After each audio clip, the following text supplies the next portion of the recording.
সমারোহে এসো হে পরমতর সুন্দর এসো। সখীগণের হঠাৎ করে আসার কারণটা এবার বুঝতে পারলে নিশ্চয়ই সবাই। ওদের উদ্দেশ্য ছিল আমার বার্থডে সেলিব্রেট করা। এবারে যেহেতু বার্থডে যখন হয় মানে ডেট যেদিন ছিল বার্থডে ডেট সেদিনকে সবাই আমরা ব্যস্তই ছিলাম, তাই ওরাও আসতে পারেনি বা আমিও তো ব্যস্তই ছিলাম, তার জন্য আর হয়নি। তাই তার কিছুদিন পরে ওরা দুজনে যুক্তি করে এসেছে, এবার আমাকে না জানিয়েই পৌঁছে গেছে। যাই হোক এসেছে এটাতেই অনেক খুশি, আর আমার ভীষণ ভালো লেগেছে।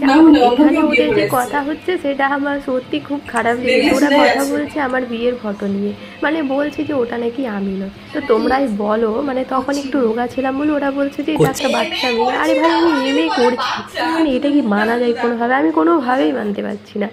কি বলবো এদেরকে বলো, এটা নিয়ে এরা আমার সাথে তর্ক করছে যে আমি নাকি ওটা ছিলামই না, অন্য কেউ ছিল।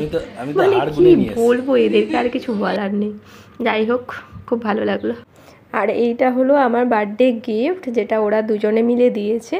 তো খুব সুন্দর হয়েছে, আমার তো খুব পছন্দ হয়েছে। এটা সিঁদুর কাঠি, ঠিক আছে, সিঁদুর পরার জন্য। তো তোমাদের কেমন লেগেছে তোমরা কিন্তু অবশ্যই জানিও। টাটা।